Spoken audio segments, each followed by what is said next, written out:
বলে আমার নবীজিকে সঙ্গে করে নিয়ে উটের উপরে চেপে গেলেন। বাবা নবীজি আমার এমনি দুঃখে কাতর হয়ে গেলেন। 1 কিলোমিটার সামনে গিয়েছে, নাখলা নামক জায়গায় যেমনি পৌঁছেছে, আবার আমার নবীর মা আমেনা বলেন, উম্মে আইমান রে, আমাদেরকে খিদা লেগেছে, ক্ষুধা লেগেছে, একটু উটটাকে থামিয়ে দে গাছের নিকটে, নাস্তা পানি করে আমরা সবাই একসঙ্গে চলে যাব। আমার নবীর মা আমেনা যেমনি বলেছে, বলার সাথে সাথে উম্মে আইমান গাছের নিকটে উটটাকে বেঁধে দিল, নাস্তা পানি নিয়ে বসে গেল। খাওয়া কমপ্লিট হয়ে গেল।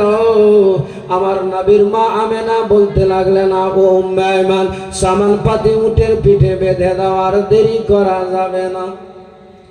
উম্মে আইমান সমস্ত সামান ওই উটের ঘাড়ে, উটের কাঁধের মধ্যে বেঁধে দিলেন।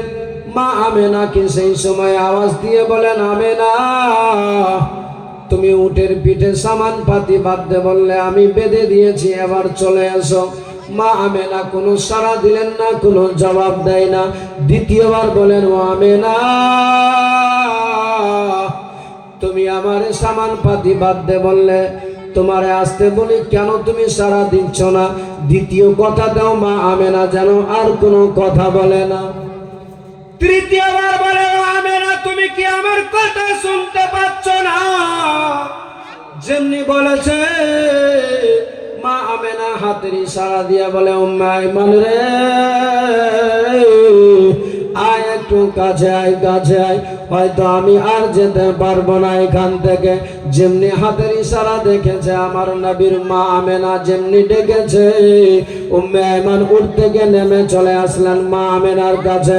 মা আমেনা সেই সময় বলতে লাগলেন, উম্মে আইমান রে, ও বোন, হয়তো মনে হয় আমার আর যাওয়া হবে না মক্কাতে। যেমনি এই কথা বলেছে আমার নবী, নবীর মা যেমনি মুখ দিয়ে এই বাক্যটুকু শুধু উচ্চারণ করেছে, আমার নবী ছিলেন পার্শ্বে বসে। নবীজি আমার মুখের মধ্যে মায়ের হাতখানা লাগিয়েছে, বলে, মা, খবরদার মা, যা বলেছ আর দ্বিতীয়বার এই কথা উচ্চারণ করবে না। আমার তোমার ভালোভাবে জানা আছে বাবার আদর যত্ন করে বলে আমার জানা হলো না। মা, মায়ের আদর যত্ন করে বলে তাও আমার জানা হলো না। মা, আমার দায় হালেমার কাছে আমার জীবন সময়টুকু কাটলো, মাত্র কয়েকটা দিন হয়েছে মা তোমার কাছে আসা, আর তুমি আবার এমনি করে কেন বলছো কথা? তুমি আমারে ছেড়ে চলে যেতে কেন চাইছো? ওগো মা, তুমি যদি আমারে ছেড়ে চলে যাও, আমি কেমনি করে থাকবো মক্কাতে? মানুষে আমার এতিম বলে আখ্যা দিবে, নানা ধরনের লাঞ্ছনা দিবে, গঞ্জনা দিবে, মক্কার মতো জায়গাতে কেমনি করে থাকবো মা আমি একা পরে? আজকে তুমি আমার ছেড়ে চলে যেতে যাচ্ছ কেন এমনি করে? আমার নবীজি যেমনি এই কথা বলে, আমার নবীজিকে বুকের মধ্যে জড়িয়ে নিয়েছে, বলে, বেটা, আসলে আমার আর যাওয়া হবে না, এটাই সত্যি রে বেটা। কারণ দেখতে পাচ্ছ এখন আমার যেন আর হাত পাও কাজ করে না, শরীরটা যেন হঠাৎ করে আমার অসুস্থ হয়ে গেল। এক্ষুনি আমার দুনিয়া ছেড়ে চলে যেতে হবে, এক্ষুনি আমাকে দুনিয়া ছেড়ে দিতে হবে। ও আমার জানের জান, কলেজার টুকরা সন্তান, তোমার একটা কথা বলে যাই বেটা, আমি চলে যাব, তবে তোমারে বলে যাই মক্কাতে তুমি যাবে, নানা ধরনের মানুষ কথা বলবে, তার প্রতি উত্তরে কোনো কথা না বলে চুপচাপ থেকে যাবে। বেটা, তুমি যদি বলো তাহলে কেউ তার গার্জেনেরা এসে তারা হয়তো তোমারে মারবে, তারা হয়তো তোমারে আঘাত করবে, তোমার পক্ষ থেকে কেউ যাওয়ার থাকবে না। অতএব বাবা তোমারে বলি, তুমি কারো কোনো কথার উত্তর দিবে না। কেউ যদি গালি দেয় তুমি সহ্য করে নিবে, ধৈর্য ধরে থেকে যাবে, প্রতিবাদ করতে যাবে না। আমার নবী বলেন, মা তুমি কেন এমনি করে বলছো গো মা? আসলে তুমি কি আমারে ছেড়ে চলে যাবে? আমার দাদু বলেছিল যা, তা কি তুমি সত্যি ঘটাতে চাইছো এমনি করে? ও মা, আমারে ছেড়ে চলে যেও না গো মা। আমার নবী বলতে আছে, মা আমেনা যেন বসেছিলেন আর যেন বসেও থাকতে পারে না। আস্তে আস্তে যেন মা আমেনা লম্বা হয়ে গেলেন, হাত পা গুলো যেন ছেড়ে দিল, আর কোনো কাজ করে না। আমার নবী মা মা বলে কান্না করে, চিৎকার করে, ও গো মা তুমি আমারে ছেড়ে চলে যাও না মা, চলে যাও না মা। মা আমেনা যেন আর বসেও থাকতে না পেরে লম্বা হয়ে গেল, চোখ বন্ধ হয়ে গেল। মা আমেনা আমার নবীজির মাথায় হাত কানা রেখে মা আমেনা চিরতরে দুনিয়া থেকে বিদায় হয়ে গেল। সকলে পড়ুন ইন্না লিল্লাহি ওয়া ইন্না ইলাইহি রাজিউন।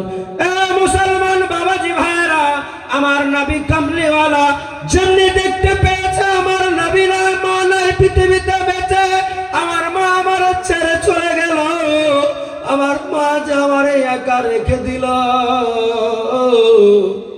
আমার মা আজকে আমার এমনি করে কেন ছেড়ে চলে গেল। আল্লাহর ফেরেশতারা সেই সময় আমার নবীর কান্না দেখে বলেছিলেন, ওগো বাবা, যার জন্য তুমি দুনিয়া বানালে, যার জন্য তুমি সবকিছু তৈরি করলে, যার জন্য তুমি যে খোদা তার প্রকাশ্য মানুষের মানব জাতির কাছে দিলে, ওগো আল্লাহ, আজকে সেই নবীকে মায়ের গর্ভে বাবা হারা করে দিলে, আজকে সেই নবীকে 6 বছর বয়সে মা হারা করে দিলে। আমার আল্লাহ তাআলা বলেছিলেন, ও আমার ফেরেশতারা তোমরা সাক্ষী থেকে যাও, দেখো দেখো আমার নবীকে আজকে আমি বাবা হারা করে দিয়েছি, আমার নবীকে আজ আমি মা হারা করে দিলাম।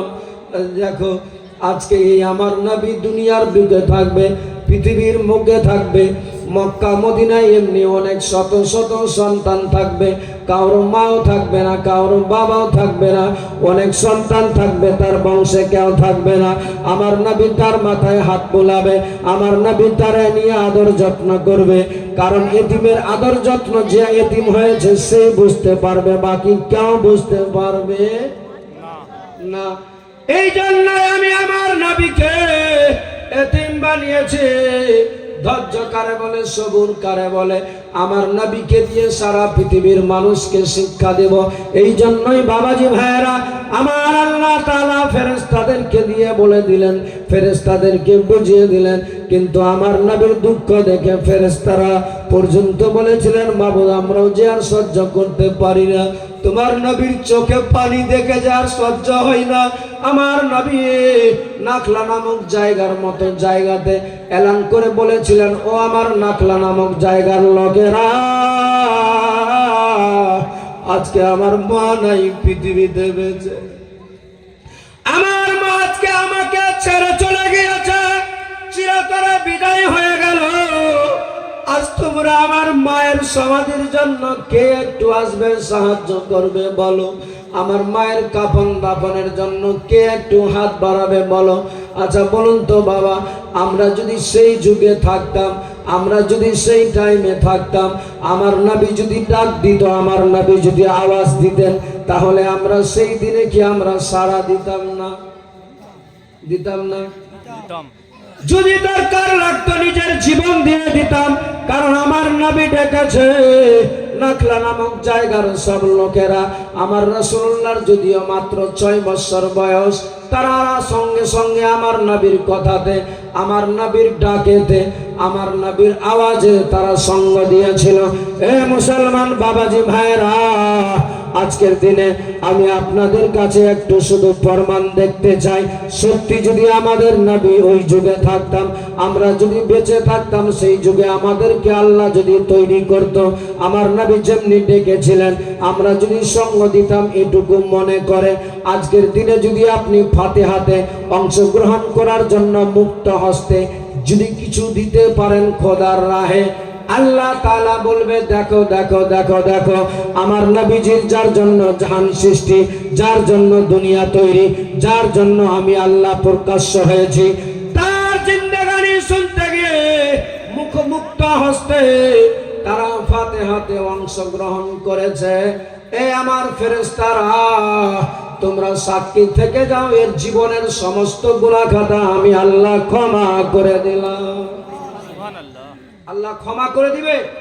জীবনের সমস্ত গুনাহ খাতা আল্লাহ পারবেন সেই নবীর মুহাব্বত ভালোবাসা দেখিয়ে যার যেটুকু হবে, আমি বলবো না 500, 1000, 2000, 1000 দিতে হবে, যা আছে পকেটে পারবেন একটু ভালোবাসা দেখাতে, যে সত্যি যদি থাকতাম সেই যুগে, নবী যদি ডাকতেন তাহলে আমরাও অংশগ্রহণ করতাম মা আমেনার দাফনে, মা আমেনার কাফনে।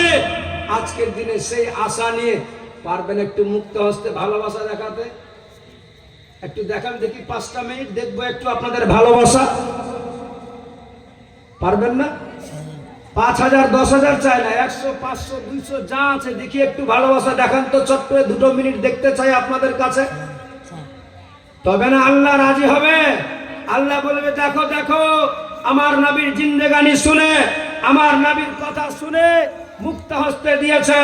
সুবহানাল্লাহ। এক ভাই 50 টাকা দিয়েছে, আর এক ভাই 500 টাকা দান করেছে। নারে তাকবীর, নারে রিসালাত, নারে হায়দারি। 500 টাকার দাতা মওলা তার পকেটকে করিও না ফাঁকা। আর এক ভাই দিয়েছে 50 টাকা, আরো এক ভাই দিয়েছে 100 টাকা, আরো এক ভাই দিয়েছে 100 টাকা। মওলা তাদের পকেটকে করিও না জীবনে ফাঁকা। মওলা তাআলা তাদের আত্মীয় স্বজনদের নামে জান্নাতের গেটকে করে দিও ফাঁকা। সকলে বলুন আমিন, জোরে বলুন আমিন। আরো এক আল্লাহর বান্দা দিয়েছে চাচা 20 টাকা, মওলা আরো একজন দিয়েছে 40 টাকা, মওলা আরো একজন দিয়েছে 50 টাকা। আমি বলবো মা বোন আপনাদের কি হাত ফাঁকা? যদি থাকে আপনাদেরও কাছে যাবে, আপনারা আমার মা বোনদেরকে দিয়ে চাদর ধরিয়ে একটু যদি পারেন, যার যত টাকা ইচ্ছা হবে, 100 হয়, 50 হয়, 10 হয়, 5 হয়, ফাতিহায় অংশগ্রহণ করেন। সুবহানাল্লাহ। এক বাবাজি আমার দিয়েছে 100 টাকা দান, আরো দিয়েছে একজন 50 টাকা দান। মওলা তাআলা পুরা করে দেবে এদের মনের আরমান। আমিন, জাযাকাল্লাহু ফিদ দারাইন। বাবাজি ভাই সঙ্গে কিছু যাবে না? আচ্ছা, মাশাআল্লাহ। না আমিও চাচ্ছি না কালসের কথা, একটু বাস জাস্ট একটু ভালোবাসা দেখো। হ্যাঁ, হবে না? সুবহানাল্লাহ, সুবহানাল্লাহ, যথেষ্ট হয়েছে। বাস ভালোবাসা দেখলাম, আছে আপনাদের মধ্যে আবেগ, ভালোবাসা, মোহাব্বত আছে। সুবহানাল্লাহ। আল্লাহ যেন আপনাদের এই ভালোবাসাটুকুকে কবুল করে নেয়। সকলে বলে আমিন, জোরে বলেন আমিন। মাশাআল্লাহ, আছে ভালোবাসা আছে, দেখিয়ে দিলেন, আজকে প্রমাণ করে দিলেন যে আছি, আমরাও হাজির আছি। আল্লাহ যেন সবার মনের আশা বাসনা কামনা আল্লাহ কবুল করে। সকলে বলুন আমিন। আসতে হবে না, বসে যান। সুবহানাল্লাহ। আমার নবী কামলিওয়ালা মায়ার নবী দয়ার নবী চলে আসলেন ওই জায়গাতে। আমার নবীজি সমাধি দিয়ে রাসূলুল্লাহ মায়ার নবী দয়ার নবীকে, হ্যাঁ আচ্ছা আচ্ছা ঠিক আছে,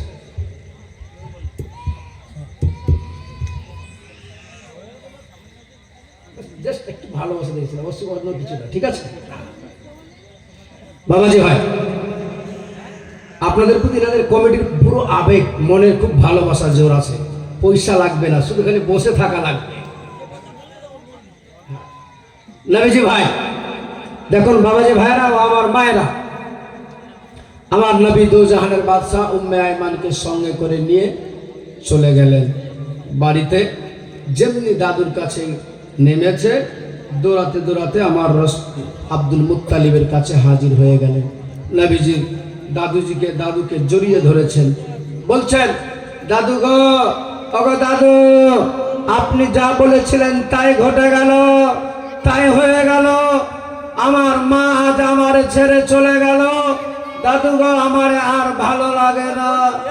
আমার নবীজি দাদু আব্দুল মুত্তালিব শুনে বড় কষ্ট পেয়ে মনে হচ্ছে তার মাথায় আসমান ভেঙে পড়ে গেল, পা থেকে যেন জমিন সরে যেতে লাগলো। তবু আমার নবীজিকে দিচ্ছেন সান্ত্বনা, দাদু ভাই কেঁদো না, কেঁদে লাভ হবে না, চিন্তা করো না, তোমার মা নাই তো কি হয়েছে, আমি তোমার দাদু আছি, যা লাগে যখন যা প্রয়োজন লাগে আমি থাকবো তোমার পাশে।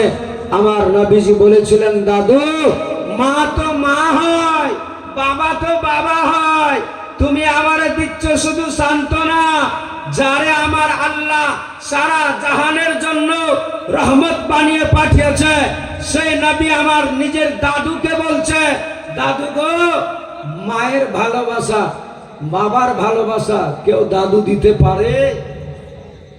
পারে না। দাদু, তুমি আমারে শুধু সান্ত্বনা দিচ্ছ, তবে দাদু আমার যে ভালো লাগে না। আমার নবী বলছেন, আব্দুল মুত্তালিব শুনে বুঝাচ্ছেন, দাদু ভাই কেঁদো না, কারণ আমার নবীর কাছে, আমার আব্দুল মুত্তালিবের কাছে আমার নবীকে বুঝানো, সান্ত্বনা দেওয়া ছাড়া আর কিছু ছিল না। দিন কাটছে, কয়েকটা দিন গিয়েছে, হঠাৎ করে একদিন দেখছে আমার মায়ার নবী, দয়ার নবী, চোখগুলো প্রচন্ড লাল হয়ে গিয়েছে। চোখগুলো লাল হয়ে গিয়েছে। একটা চোখ উঠে না, কোনো সময় লাল হয়ে যায় না? আচ্ছা, কোন মাসে হয়? সূর্যের দিকে তাকানো যাবে না, লাইটের দিকে দেখা যাবে না, চোখে লেবুর হয়ে যায়, হয় না? কোন মাসে? বৈশাখ মাসে। হ্যাঁ, প্রচন্ড লাল হয়ে গিয়েছে। সকালবেলায় ফজরের নামাজ পড়ে আমার নবীজি, আমার নবীজির দাদু আব্দুল মুত্তালিব দেখছেন আমার নবী যেমনি উঠেছে, দেখছে যে আমার নবীর চোখগুলো রক্তের মতো লাল হয়ে আছে। দাদু ভাই কি হয়েছিল? রাত্রেবেলা মায়ের কথা মনে পড়েছিল, যার জন্য তুমি কাঁদছিলে? আমার নবী বলছেন, দাদু গো, ভালো লাগে না। না, তোমার চোখগুলো এভাবে লাল হয়েছে, আমি তো সহ্য করে থাকতে পারবো না। চলো তোমাকে নিয়ে যাই সেই ঋষিমণি, সেই পণ্ডিত রাজার কাছে, যে ওষুধপত্র জড়িবুটি দিতে জানে। তখন তো কোনো ডাক্তার ছিল না, যে ওষুধপত্র গাছ গছরা দিয়ে বোঝাতেন, তার কাছে নিয়ে যাচ্ছেন। সেই রাহিব, একটা পাদ্রী, একটা খ্রিস্টান, ওই রাহিবের কাছে নিয়ে যাচ্ছে। ওই রাহিবটা সেই দিনে ওই তোরায়েত, জবুর, ইনজিল যে কিতাব আছে, যেই কিতাবের মধ্যে আমার বিশ্বনবী মুহাম্মদুর রাসূলুল্লাহর বিষয়ে সমস্ত কিছু বর্ণনা দেওয়া আছে, সেই দিনে, যেই দিনে আমার নবীজিকে সঙ্গে করে নিয়ে আব্দুল মুত্তালিব যাচ্ছে ওই রাহিবের বাড়িতে, সেই দিনে ওই রাহিবটা জবুর পড়তে পড়তে ওই চ্যাপ্টারটাতে গিয়ে পৌঁছেছে। বলুন সুবহানাল্লাহ, জোরে বলেন। কোন চ্যাপ্টারে? যেই চ্যাপ্টারে আমার কমলিওয়ালা নবীর বিষয়ে সব লেখা আছে। যিনি বিশ্বগুরু হবে, তার আকার আকৃতি এমন হবে, যিনি আখেরি জামানার পয়গম্বর হবে, তার গঠন এমন হবে, যেই নবী হবে তার নাক নকশা এমন হবে, সব কিছু লেখা আছে। আর পড়ছে আর ভাবছে, এই মুহূর্তে যতক্ষণ পর্যন্ত পড়া না হয়, এই কথা বলবে না, যতক্ষণ পর্যন্ত পড়া না হয়, কমপ্লিট না হয়, আমার ঘরটাকে কেউ যদি লাঠি দিয়ে ভেঙেও দেয়, দরওয়াজাটাকে যদি ভেঙেও দেয়, আমি বের হব না ততক্ষণ, যতক্ষণ পর্যন্ত আমার পড়া কমপ্লিট না হয়েছে। এইটা ভেবে পড়ছে। আর আব্দুল মুত্তালিব নিজের পতাকে নিয়ে দরওয়াজার সামনে দাঁড়িয়ে গেল। দেখেন নবীর পাওয়ার কি, নবী কি দিতে পারে, নবীর ভালোবাসা আপনাকে কতটুকু রাখতে হবে। দেখুন না, আমার নবীর মাত্র 6.5-7 বছর বয়সে আব্দুল মুত্তালিব নিয়ে গিয়েছে ওই রাহিবের কাছে। দরওয়াজায় আওয়াজ দিচ্ছে, রাহিব ভাই বাড়িতে আছো? কোনো জবাব নাই। দ্বিতীয়বার বললেন, ভাই বাড়িতে আছো? কোনো জবাব নেই। তৃতীয়বার যেমনি বলেছে, কোনো জবাব না পেয়ে আব্দুল মুত্তালিব আমার নবীজিকে সঙ্গে নিয়ে ফেরত যাচ্ছে। আর হঠাৎ করে সে জীবন বাঁচার ডরে, যেমনি মানুষের বিপদ হয়ে যায়, সেইভাবে ঘর থেকে তা খেয়ে ধা করে একদম বেরিয়ে গিয়েছে। আর যেমনি বেরিয়েছে, সামনে দিকে দেখতে পাচ্ছে আব্দুল মুত্তালিব। বলছে, কি ব্যাপার? ও কাবাখানার সর্দার আব্দুল মুত্তালিব, আপনি সাত সকালে আমার দরওয়াজাতে?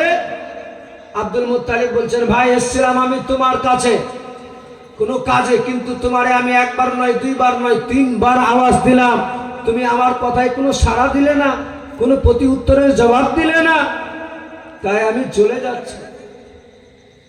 আমার নবী দোজাহানের বাদশার দাদু যেমনি এই কথা বলেছে, তখন হঠাৎ করে এই রাহিবের আমার নজর পড়ে গিয়েছে আমার নবীর উপরে। বলুন সুবহানাল্লাহ। যেই বিষয়ে পড়ছিল ঘরে, সেই বিষয় ডাইরেক্ট দর্শন হচ্ছে সামনে দিকে। কোনো কথা না বলে আব্দুল মুত্তালিবকে বলছেন, ওগো আব্দুল মুত্তালিব, আপনি তো কাবাখানার সর্দার, এটা কে? বলছে এটা হচ্ছে আমার পোতা। বকে এনাকে কি একটু ঘরে নিয়ে যাওয়া যাবে? এনাকে কি ঘরে নিয়ে যাওয়া যাবে? বলছে হ্যাঁ নিয়ে যাও। আরে আমি তো এর জন্য এসেছি। কি হয়েছে রে ভাই?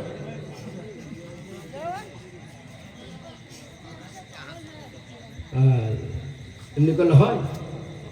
এত লোক শুনছে, একটু তুমি ডিস্টার্ব করলে শুধু হবে না। আমার নবী বলছেন আমি তো এর জন্য এসেছি, নিয়ে যাও ভিতরে।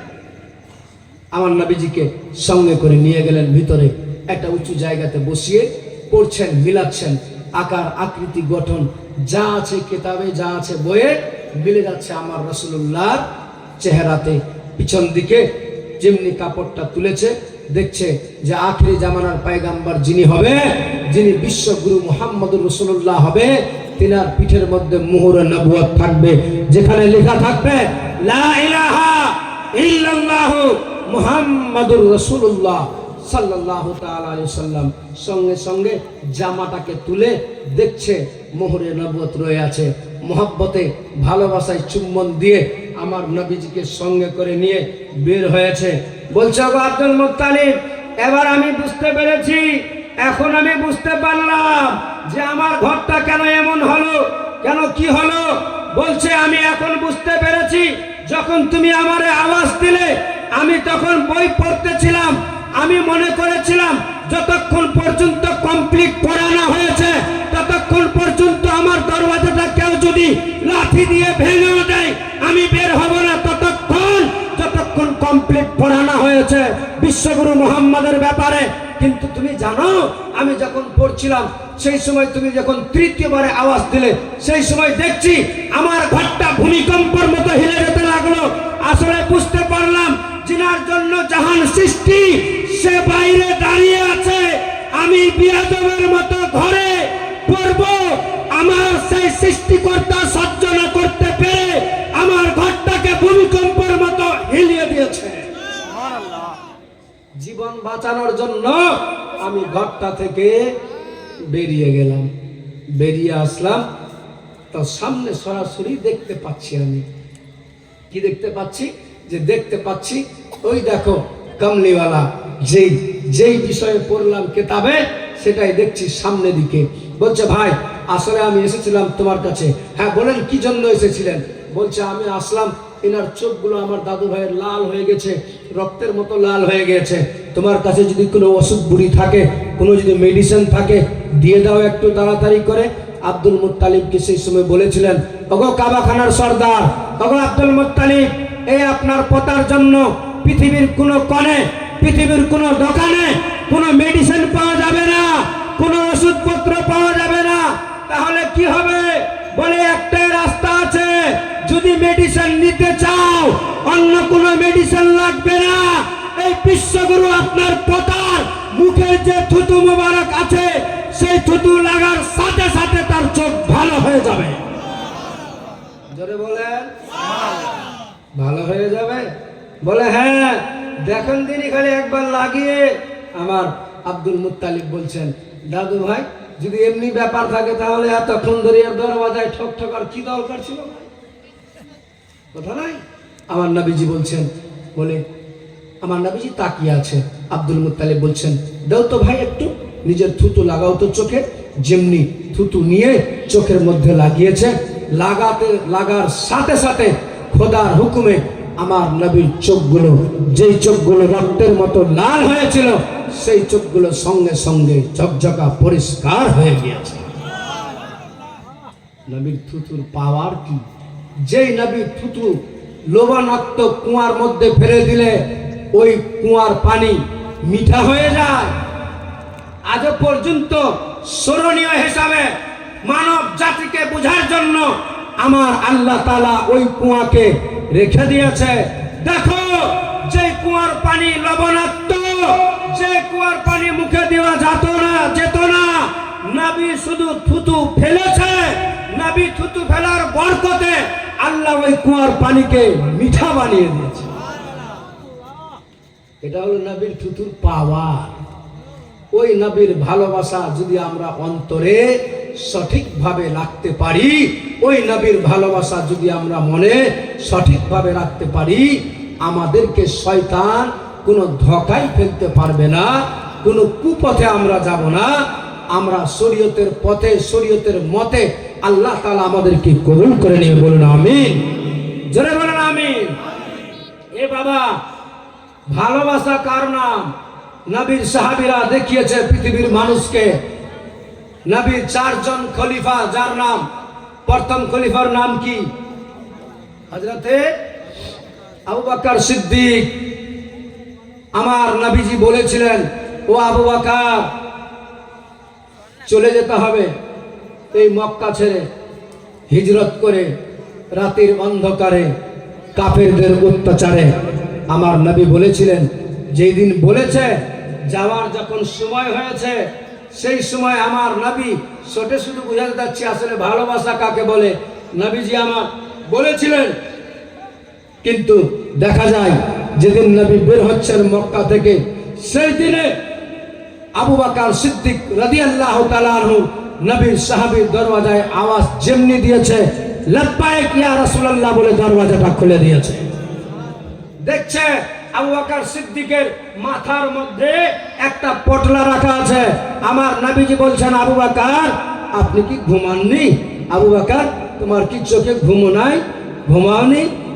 নবীর সাহাবী আবু বকর সিদ্দিক বলছেন, ইয়া রাসূলুল্লাহ, ইয়া হাবিবাল্লাহ, নবী গো, ঘুমাবো কেমনি করে? ঘুম আসবে কি করে? আপনার মুখ দ্বারা গত 6 মাস আগে শোনা হয়েছে, আপনি বলেছেন আবু বকর এই মক্কা ছেড়ে হিজরত করে চলে যেতে হবে, তুমি আমার সঙ্গী হবে, তুমি আমার সাথী হবে।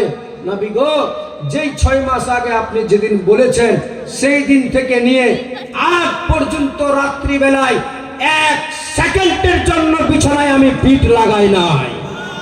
জোরে বলেন, কেন কেন কেন কেন? তোমার ঘুম নাই, তোমার নিদ নাই?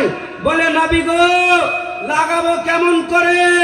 যে নবীর ভালোবাসাতে আজ আমি দাঁড়িয়ে আছি, যে নবী বলেছে আবু বকর তোমারে যেতে হবে, আমি যদি শুয়ে থেকে যাই, আপনি ডাক দিবেন।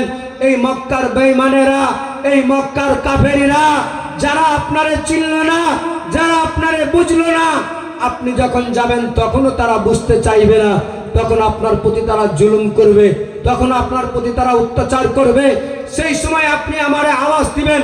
আমার যদি বের হতে দেরি হয়ে যায়, তাহলে সেই সময়ে আপনার প্রতি যদি কোনো আঘাত হয়ে যায়, আপনার যদি কোনো কষ্ট হয়ে যায়, তাহলে আপনার কষ্ট হলে আমার আল্লাহ নারাজ হয়ে যাবে। আর আল্লাহ যদি নারাজ হয়ে যায়, আমার দুনিয়া আখিরাত সব বরবাদ হয়ে যাবে। নবী গো, যার জন্য আমি বিছানায় পিঠ লাগাইনি, আরামের বিছানায় ঘুমাইনি, এই জন্যই যেন আপনি ডাকার আগে আমি যেন রেডি থাকতে পারি। নবীজি আমার সেই সময় বলেছিলেন, আবু বকর, তুমি এক টানা কন্টিনিউ 6 মাস ধরে এমনি করে থেকে গেলে?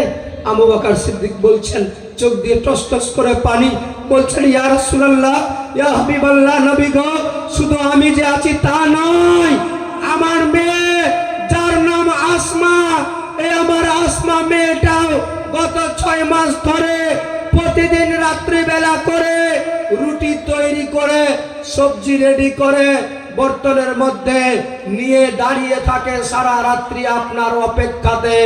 কখন ডাক পড়ে যাবে, হয়তো আপনি ডাক দিবেন, সেই সময় যেন আমার বেটি আসমা আপনার জন্য এই খাবার রেডি করে দিতে পারে। বলুন সুবহানাল্লাহ।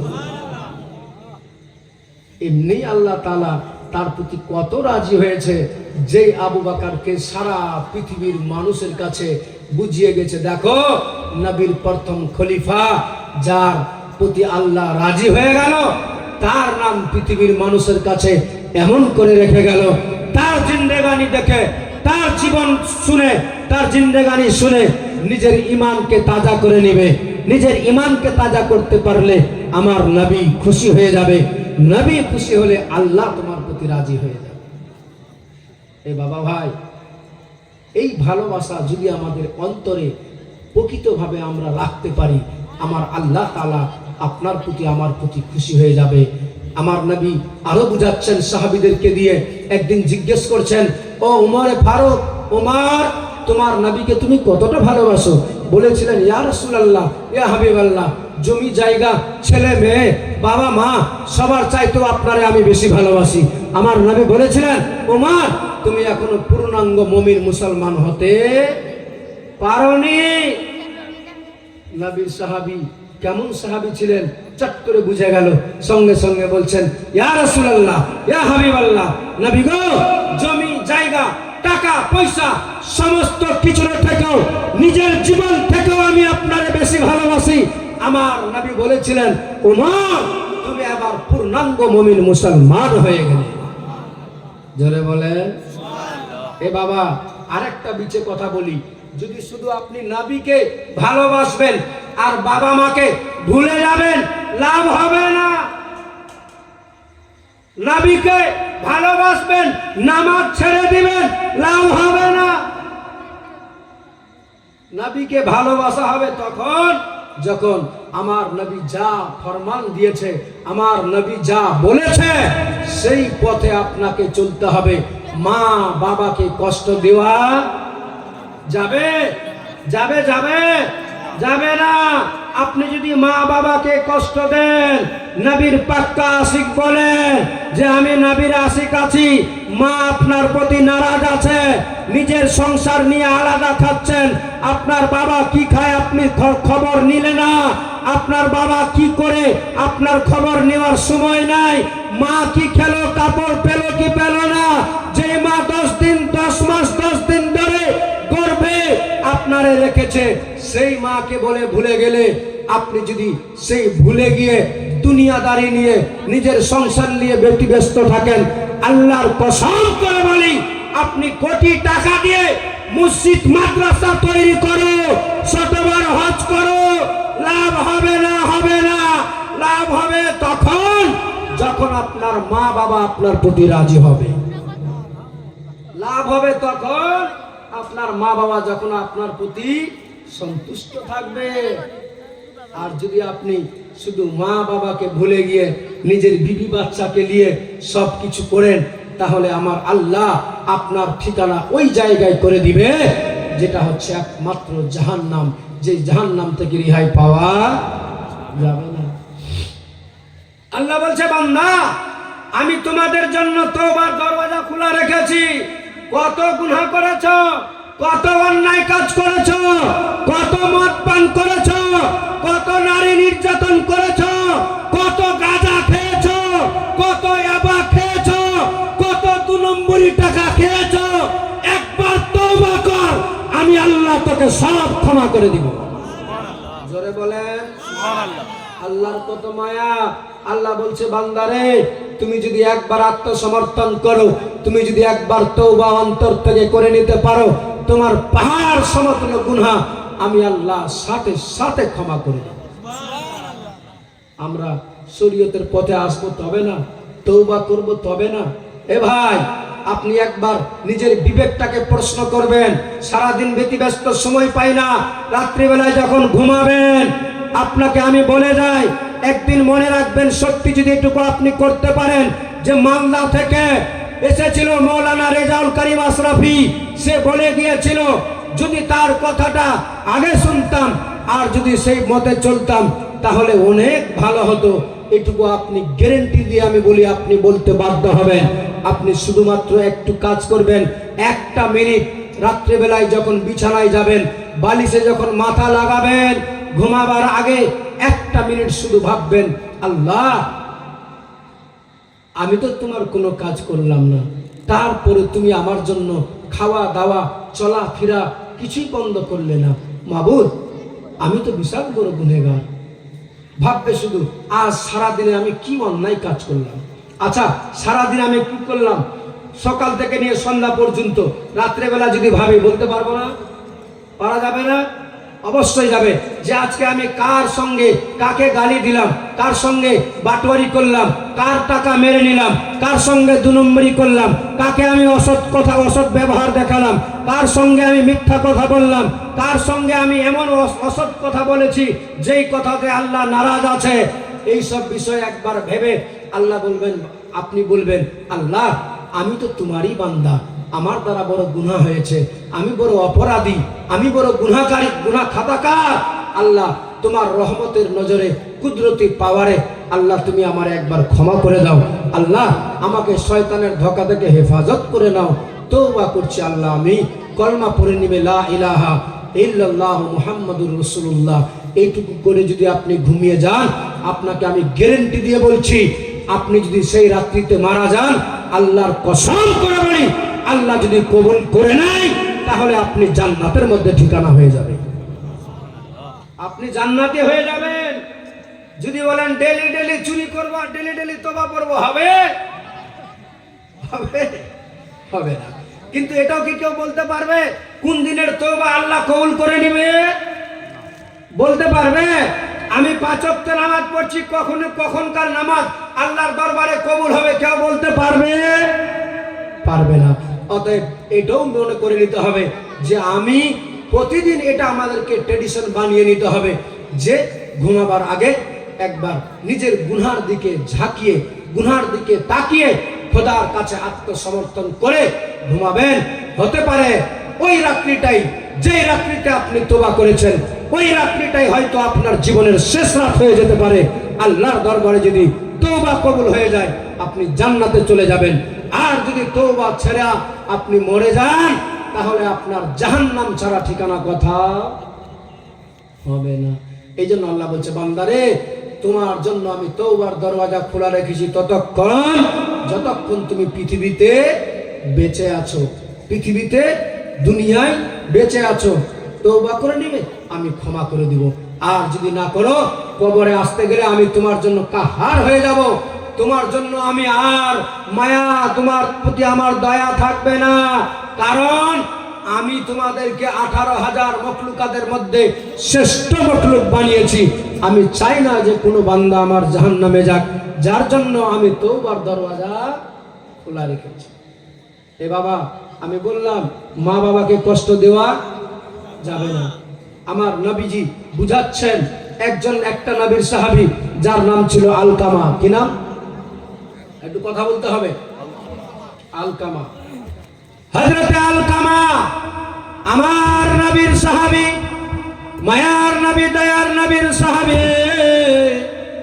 সাহাবী তাকে বলে যারা আমার নবীকে দেখেছে, যাদের মধ্যে আমার নবীর ভালোবাসা আছে, যারা আমার নবীকে দেখে কলমা পড়ে নিয়েছে, ওই আলকামাকে আর আমার আল্লাহ তাআলা কত বড় সুযোগ দিয়েছিলেন যে আলকামা নবীর সাহাবী ছিলেন বাবা, কিন্তু মৃত্যুর সময় একটা এমন অবস্থা হয়ে গেল,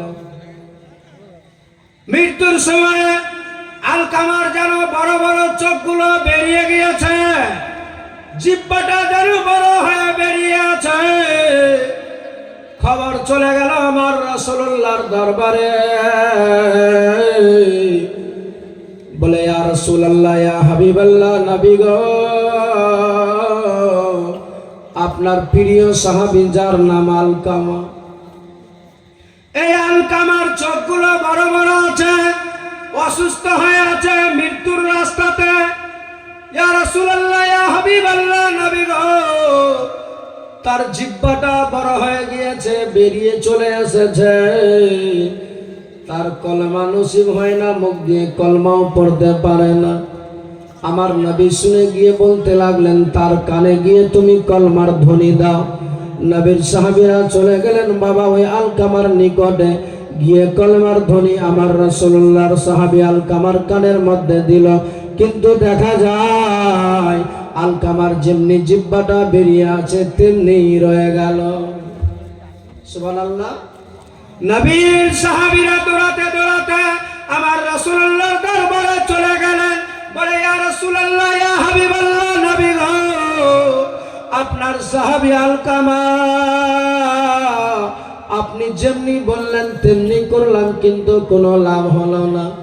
তার চোখগুলো বড় বড় রয়ে আছে, তার চোখে কি বলে জিহ্বাটা বেরিয়ে গিয়েছে। আমার নবী সেই সময় নিজের সাহাবীদেরকে সঙ্গে নিয়ে গেলেন, গিয়ে উপস্থিত হলেন সেই জায়গাতে।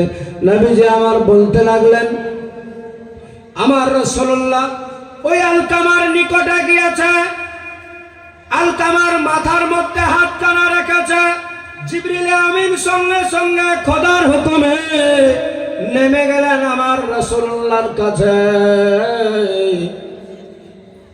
যে জিবরিল আমিনের আমার আল্লাহ তাআলা 600 খানা পর দিয়েছিল। কতখানা? 600 খানা পর। এত বড় বড় ডানা, এত বড় বড় পর দিয়েছিল আমার আল্লাহ। যে একটা ডানা যদি আসমানে রাখে, আসমানে যদি জিবরিল আমিন থাকে, আর একটা ডানা যদি জমিনে ফেলে, তাহলে সারা জমিনটা বিছানো হয়ে যাবে, সারা জমিনের মধ্যে বিছা হয়ে যাবে, কোনো জায়গা ফাঁকা থাকবে না।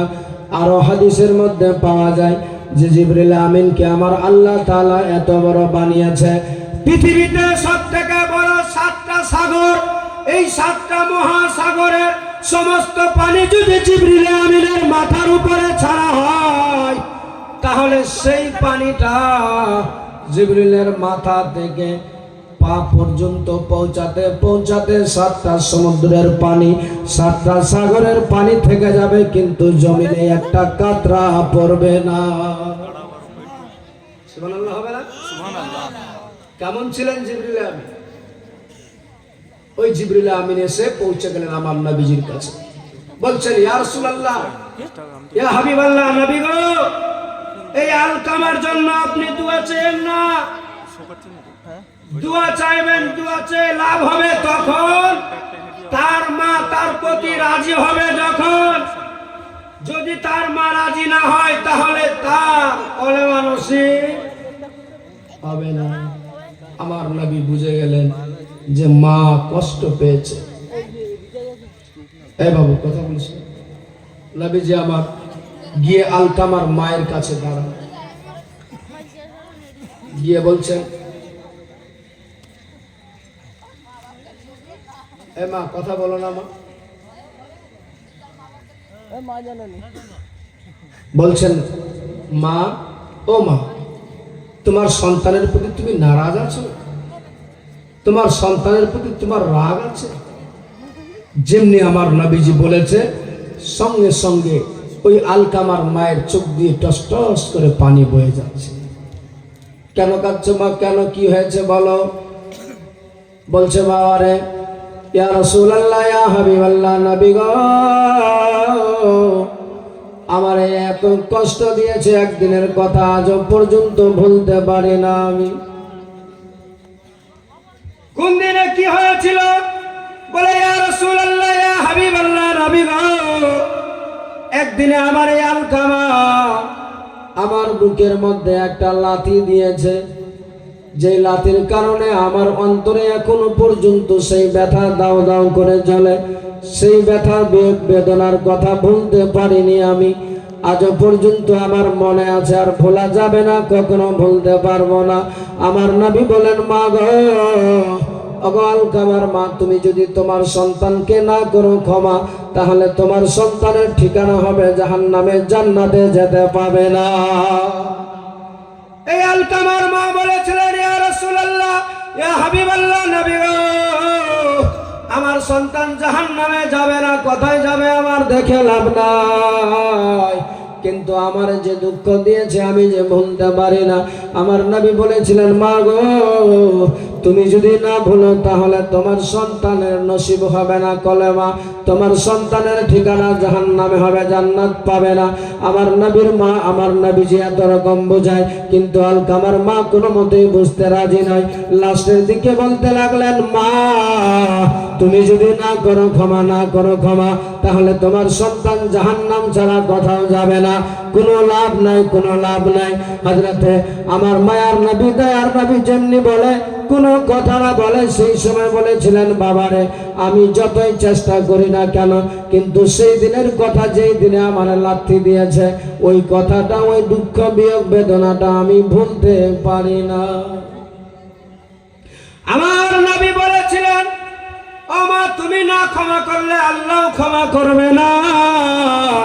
বলে আমি পারবো না। আমার নবী সঙ্গে সঙ্গে বলেছিলেন, ও আমার সাহাবীরা, যাও যাও যাও যাও, তাড়াতাড়ি করে লকড়ি নিয়ে এসো আমার সামনে।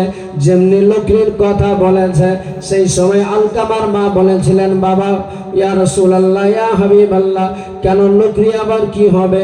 বলে এই লকড়ি দিয়ে তোমার সন্তানকে দুনিয়ার আগুনে, জাহান্নামের আগুনে মারার আগে জাহান্নামে তো সে পুড়বে, কিন্তু আমি চাই যে সন্তানকে তুমি ক্ষমা করতে চাও না, সেই সন্তানটা তোমার সামনে তাকে আমি জ্বালিয়ে পুড়িয়ে মেরে দিব। ও আমার সাহাবীরা, যাও লকড়ি নিয়ে এসো, খড়ি নিয়ে এসো।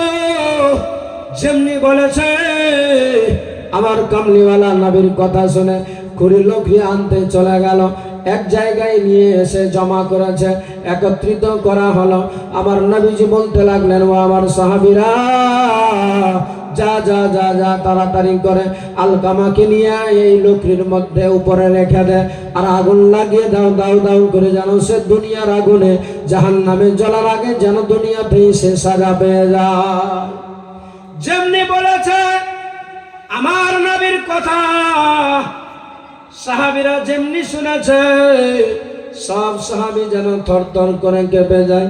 আহারে, আজকে যেই নবীর প্রতি যার এত ভালোবাসা, যেই নবীকে এত অন্তর থেকে ভালোবাসে, সেই নবীজি আজকে বলছে আলকামাকে দুনিয়ার আগুনে জ্বালিয়ে মারবে, দুনিয়ার আগুনে তাকে পুড়িয়ে দিতে চায়। সাহাবীরা শোনার পরে আর না বলতে না পেরে চলে গেলেন আমার রাসূলুল্লাহর ফরমান অনুযায়ী, আমার নবীর নির্দেশ অনুযায়ী ঘরের মধ্যে আলকামাকে তুলে নিয়ে লকড়ির মধ্যে নিয়ে যাবে। তার মা ধর থেকে চটকেরে বেরিয়ে এসে আমার রাসূলুল্লাহর সামনে হাত জোর করে বলতে লাগলেন, ইয়া রাসূলুল্লাহ, ইয়া হাবিবাল্লাহ, নবী গো, ছেড়ে দেন, ছেড়ে দেন, ছেড়ে দেন, আমার সন্তানকে দুনিয়ার আগুনে জ্বালায়েন না। আমি মা হয়ে দেখবো চোখের সামনে আমার সন্তান জ্বলবে, এটা কেমনি করে হতে পারে? আমি সহ্য করতে পারবো না। আমার নবী বলেন, ও মা, আজ তুমি দুনিয়ার আগুনে যদি সহ্য না করতে পারো তোমার সন্তানকে জ্বলতে, ও মা, বলো তো যে আমার সাহাবী, আমি দেখতে পাচ্ছি মা, তুমি যদি সেই সন্তানকে না করো ক্ষমা, সেই সন্তানকে যদি মাফ না করো, তাহলে আল্লাহ তাআলা জাহান্নামের মধ্যে ঠিকানা করে দিবে। যেই জাহান্নাম দুনিয়ার আগুনের থেকে হাজারো হাজার গুণ অনেক কঠিন আছে, সেই জাহান্নামের আগুনে জ্বলবে, আমি কেমনি করে সহ্য করব? মা, ক্ষমা করে দে। যেমনি বলেছে, সঙ্গে সঙ্গে আলকামার জিহ্বাটা বলে, ইয়া রাসূলুল্লাহ, আমি ক্ষমা করে দিলাম, আমি অন্তর থেকে আমার সন্তানের মাফ করে দিলাম। যেমনি বলতে দেরি, বলার সাথে সাথে যে আলকামার জিহ্বাটা বেরিয়েছিল, ওটা সঙ্গে সঙ্গে ভিতরে ঢুকে গেল, কলমা মুখে জারি হয়ে গেল, লা ইলাহা ইল্লাল্লাহু মুহাম্মাদুর রাসূলুল্লাহ। সকলে পড়ুন সাল্লাল্লাহু তাআলা আলাইহি ওয়াসাল্লাম। সঙ্গে সঙ্গে ওই আলকামা দুনিয়া ছেড়ে দিল। আমার নবী বুঝিয়ে দিলেন, এই আমার উম্মতিরা, দেখো দেখো দেখো, যেই মা, যেই বাবা নিজে না খেয়ে তোমার খাওয়ার জোগাড় করেছে, দেখো নিজে ঈদের দিনে কাপড় না নিয়ে তোমার জন্য একটা নতুন কাপড় এনেছে, সব কিছু ভুলে গিয়ে তোমার সুখ শান্তি দেখেছে, ওই মাকে, ওই বাবাকে তুমি কষ্ট দিতে গেলে আল্লাহ তোমার জাহান্নাম ছাড়া ঠিকানা কোথাও করবে না। এ বাবা, আমি প্রত্যেক যুবক ভাইকে বলে যাই, প্রত্যেক যুবক ভাইদের আমি পায়ে হাত রেখে বলি, ভাই জীবনে সব করবে, যে বউ বলবে যে না আমি তাকে নিয়ে সংসার করতে পারবো না, শাশুড়িকে নিয়ে পারবো না থাকতে, নিজের শ্বশুর আব্বাকে নিয়ে পারবো না থাকতে, তার গার্জেনকে ডেকে বলবে, একটু তোমাকে নিজে শক্ত হতে হবে। বাবা মা আছে আমার যেখানে, আমি আছি সেখানে, বাবা মা নাই, আমি নাই। দেখবেন ওই বউটা ওই স্ত্রীটা নিজের মায়ের মতো নিজের বাবা শ্বশুর শাশুড়িকে নিজের বাবা মায়ের মতো মেনে নিতে পারে। আর যেই বাবা মায়ের মতো মেনে নিতে পারবে তার ওই বাড়িতে কোনো সমস্যা হতে পারে না। আজকে আমরা নিজের মা নিজের শাশুড়িকে নিজের মায়ের মতো মানতে পারি না। আর বেশি যদি বলেন যে শুধু বৌমায়ের দোষ, তাও না, আজ কিছু কিছু মা বোনেরা আছে তারাও নিজের বৌমাকে নিজের মেয়ে বলে মানতে পারে না, বলে সংসারে শান্তি আসে না।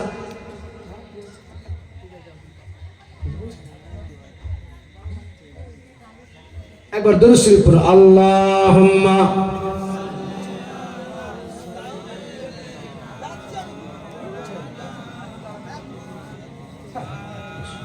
ওয়ালা আলে সাইয়্যিদিনা সাল্লু আলা মুহাম্মাদিন সাল্লু আলা মুহাম্মাদ। হরদম জবা से निकलो पाक नामे मुहम्मद। अल्लाहुम्मा सल्ले अला मौलाना मुहम्मद वला आले सय्यदना। आरबेते নাই মিশরে, ইরাক ইরান নাই ভারতে, সারা আসমান জমিনে নবী মুস্তাফা সুবহানাল্লাহ কান্ডারিয়ে পার পারে নবী মুস্তাফা। আরবেতে নাই মিশরে, ইরাক ইরান নাই ভারতে, সারা আসমান জমিনে নবী মুস্তাফা কান্ডারিয়ে পার পারে নবী মুস্তাফা। তোর পাহাড়ে মুসা খোদাকে দেখার করিলেন আশা সুবহানাল্লাহ। তোর পাহাড়ে মুসা খোদাকে দেখার করিলেন আশা। এক নূরের পলকে কালিমের হারালো যে সব দিশা, রহমতে আলাম মোর নবীজির শান, রহমতে আলাম মোর নবীজির শান, সারা আসমান জমিনে নবী মুস্তাফা কান্ডারিয়ে পার পারে নবী মুস্তাফা। আরবেতে নাই মিশরে, ইরাক ইরান নাই ভারতে, সারা আসমান জমিনে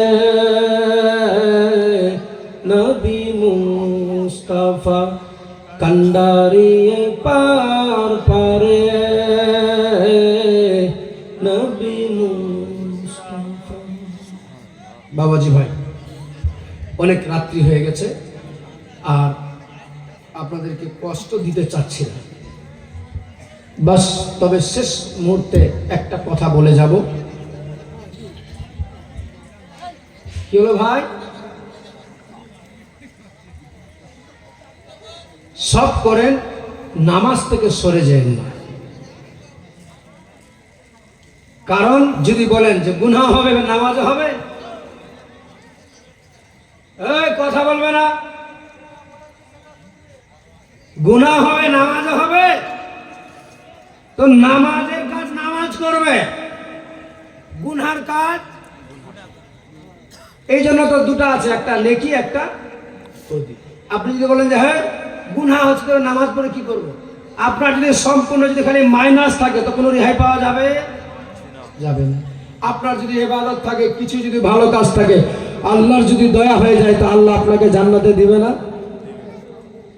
অতএব আমি প্রত্যেককে বলবো ভাই, জীবনে যতই গুনাহ করেছেন, যাই করে থাকেন, আল্লাহর ইবাদত করেন, আল্লাহকে দেখে ভয় করেন, নবীর প্রেম ভক্তি ভালোবাসা অন্তরে রাখেন, নবীর ভালোবাসা নিয়ে খোদার দরবারে ঝুঁকে যান, নবীর ভালোবাসা নিয়ে আল্লাহর কাছে হাত দুটি উত্তোলন করে চান। আল্লাহ বলছে বান্দা তুমি কি করবে ধান্দা, যত নিয়ামত আছে আমি আল্লাহ সব তোমাদের জন্যই বানিয়েছি, সমস্ত নিয়ামত তোমাদের জন্যই তৈরি করেছি, শুধু তুমি চাইবে, তুমি নিবে, সিস্টেমের মধ্যে আমি আল্লাহ সব তোমাদেরকে দিয়ে দিব। খালি যে বলে দাও আমাকে, তো চাইলে কি পাওয়া যাবে নাকি? সিস্টেমের মধ্যে চাইতে হবে। অতএব একসঙ্গে বলতে হবে আমাদেরকে যে আল্লাহর ইবাদত করতে গেলে আল্লাহ বলছে যে বান্দা আমার সিজদায় যখন ঝুঁকে যায়, আমার ঘরে যখন হাজির হয়ে যায়, যখন ওই বান্দা চাই, আমি আল্লাহ তাআলা তার মনের আশা বাসনা সব পূর্ণ করে দিই। এ ভাই, আল্লাহ তাআলা আপনার জন্য, আল্লাহর কত দয়া জানেন?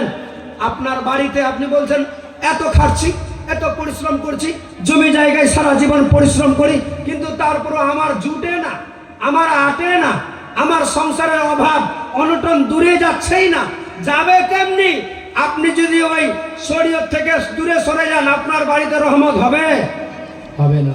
দেখেন আল্লাহ বলছে বান্দা তুমি কিছু করো না, তারপরে তোমার বাড়িতে আমি প্রতিদিনই দুটা রহমতের ফেরেশতা পাঠাই। সুবহানাল্লাহ। বাড়িতে গিয়ে বলিয়ে দুইটা ফেরেশতা সকাল বেলায় ফজরের নামাজের পরে আপনার বাড়িতে হাজির হয়ে যাবে। আপনি যদি ভালো ভাবনা চিন্তা নেন যে আল্লাহ আজকে উঠলাম, এই সারাদিন অমুক লোকটার সঙ্গে ভালোভাবে কথা বলতে হবে, অমুক কাজটা ভালোভাবে করতে হবে, কাউকে গালি দিব না, কাউকে কোনো কষ্টজনক কথা বলবো না, কারোর সঙ্গে কোনো কুব্যবহার দেখাবো না, কারোর সঙ্গে অসৎ ব্যবহার করব না, এই যদি ভাবনা নেন, আল্লাহর ওই রহমতের দুইটা ফেরেশতা বলবে মাবুদ তোমার এই বান্দাটা আজ মনের পরিকল্পনা এটাই নিয়েছে। আমার আল্লাহ বলবে গায়েব, আল্লাহ তো সবই জানে, তারপরে বলবে এ আমার ফেরেশতারা তোমরা সাক্ষী থেকে যাও, তোমরা যখন বলতে পারলে যে এইটুকু বলেছে, আজ এখন থেকে আগামীকাল সুবহে সাদিক পর্যন্ত, সকাল পর্যন্ত এর জন্য তুমি যা যা ভালো চাইবে আমি আল্লাহ তার আমল নামায়, তার জন্য তার নসিবে সব দিয়ে দেব। বলুন সুবহানাল্লাহ। আর যদি বলেন সকাল সকালে উঠলেন, বলে চায়ের দোকানে যাব, ওর বাস দিতে হবে, আজকে ওর জমিতে এটা কাজ করতে হবে, ওকে আজকে ঠকতে হবে, ওর আজকে চিটারি করতে হবে, তো আল্লাহর ফেরেশতারা বলবে আল্লাহ সকাল সকালে উঠে তোমার প্রশংসা না করে দেখেন দেখিন খালি মানুষের বাস দেওয়ালে খালি ভয়ে বেড়াচ্ছে। আল্লাহ ওই ফেরেশতারা সে সময় আপনার আর ভালো চাইবে না, আপনি সারা দিন পরিশ্রম করবেন, সঞ্চয় করবেন, খালি ওই দিন আনে দিন খায় কোন রকম আল্লাহর মায়াতে আল্লাহ আপনাকে চালিয়ে দিবে, কিন্তু যতটুকু পাওয়া দরকার ততটুকু পেতে পাবেন না। অতএব আমাদেরকে সেই আল্লাহর পথের পথিক হতে হবে, সেই খোদার পথে আমাদেরকে চলতে হবে, নবীর প্রেম ভক্তি ভালোবাসা শ্রদ্ধা অন্তরের মধ্যে রাখতে হবে, একটাই মাথায় রাখতে হবে, নবীর সম্পর্কে নবীর বিষয়ে ভালোবাসার খাতিরে কোনো রকমের কোনো প্রশ্ন তোলা যাবে না, কোনো রকমের কোনো কথা ধারণা করা যাবে না, করতে গেলেই গোস্তাকি হবে। কারণ আদম নবীকে যখন আমার আল্লাহ বানিয়েছিলেন, খালি শেষ কথা বলি, আদম নবীকে, যে আদমকে আমার নবী বলেন, আদম তখন যখন পানীয় আদমকে সৃষ্টি করা হয়নি, আমি নবী তখন সৃষ্টি হয়েছি, আমার আল্লাহ আমাকে তখন তৈরি করেছে। ওই আদমকে তৈরি করে আল্লাহ বললেন ও আমার ফেরেশতারা তোমরা সবাই সিজদা করো, সবাই সিজদা করলো, কিন্তু ইবলিস করলো না। সে কি ইবলিস ছিল তখন?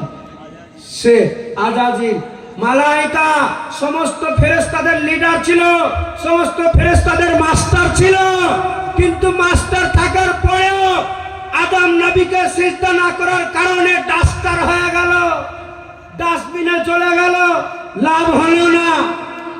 সেই আদম নবীকে যে নবীর ওসিলাতে আমার আল্লাহ বানিয়েছে, সেই নবীর বিষয়ে যদি আমরা কোন রকমের কিছু ভাবি, গোস্তাকে করে আল্লাহ ক্ষমা করবে না।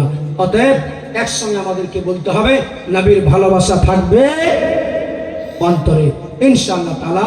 আমি আপনাদেরকে আর কষ্ট না দিয়ে আমি শেষ মুহূর্তে একটা কথা বলে যাই, যে এখানে আমি কারো মনে কোনো রকমের দুঃখ দিতে চাই না, কারণ সব ধরনেরই সব কওমেরই আমার ভাইজানেরা আছে।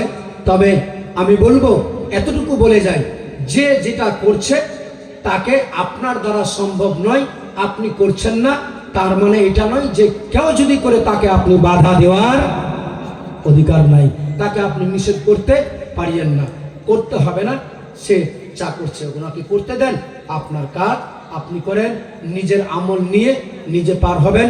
তবে আপনার দায়িত্ব আপনার ঈমানটাকে বাঁচিয়ে নিতে হবে, আপনাকে দেখে নিতে হবে সঠিক পথ সঠিক মত কোনটা আছে, সেটা বেছে নেওয়ার দায়িত্ব আপনার। আপনাকে দেখে সেই পথে সেই মতে চলবেন, আল্লাহর রহমত পাবেন। চলবেন না, আল্লাহর রহমত ছাড়া কোনো কিনারা পাওয়া যাবে না। অতএব আল্লাহ যেন আমাদেরকে সবাইকে সেই নবীর প্রতি প্রেম প্রীতি ভালোবাসা যেন সকলকেই সবার অন্তরের মধ্যে আল্লাহ যেন ভরে দেয়। শেষ মুহূর্তে তাবারুক এসেছে, তাবারুক নিয়ে আসা হয়? হ্যাঁ, তো তাবারুক নিয়ে আসেন, এখানে নিয়ে আসা হোক না। আচ্ছা আচ্ছা, তারা সব বিতরণ হবে, তাই তো? আচ্ছা, তার আগে যেই তাবারুক বিতরণ হবে, যেই নবীর মাহফিল সাজানো হয়েছিল, সেই নবীর শান মানে সকলে মিলে একবার দাঁড়িয়ে